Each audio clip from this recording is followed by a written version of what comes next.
Imagine waking up one morning and puking up your brain. What would you do if that happened to you? Probably die, right? Well, it actually happened to a guy named Phineas Gage, and he lived to tell the tale. Hi, I'm here to tell you all about it.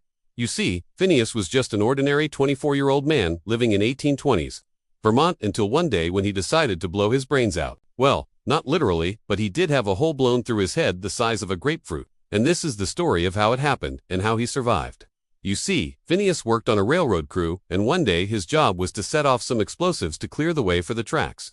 But before he knew it, a rock fell into the hole where he had put the explosives, and then everything went black. When Phineas came to, he was kneeling next to the hole with his head resting on his hands. His co-workers rushed over, and they were shocked at what they saw. Coming out of the hole in his head was a foul-smelling gray substance that looked like brain matter.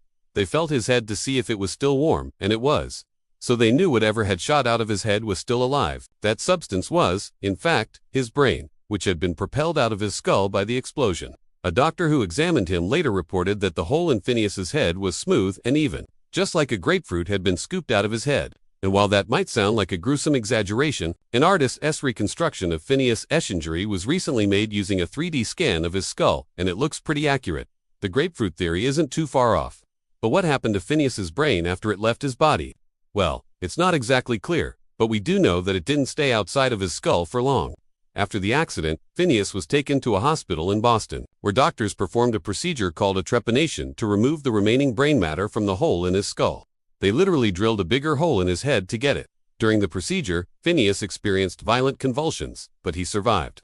Doctors weren't exactly sure what had happened to Phineas, though medical science was still pretty primitive back then, so they had no idea that an explosion had blasted his brain out of his skull.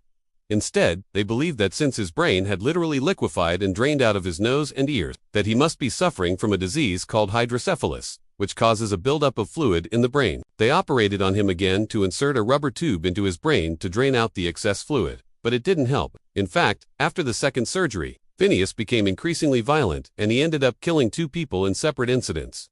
After that, doctors decided that they couldn't help him anymore, and he was sent back home. Doctors never figured out what was really wrong with Phineas, and he died just 12 years later at the age of 36.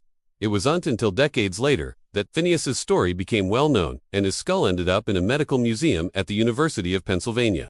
And that's where scientists got their first good look at the damage to his skull and what really happened to his. They discovered that the force of the explosion had not only blown out the top of his skull, but it had also driven most of his teeth into his jawbone. His teeth actually ended up being embedded in the brain tissue that had been blasted out of his skull. Scientists were able to determine that because the upper part of his jawbone, along with the teeth, had been forced downward and backward into his head, it created a divot in the roof of his mouth. But scientists also found something else, something that turned out to be very important to understanding how our brains work. Deep inside the hole in his skull, they found something soft and squishy. At first they thought it was brain matter, but it was actually fungus. It was growing inside of Phineas's skull, where his brain used to be.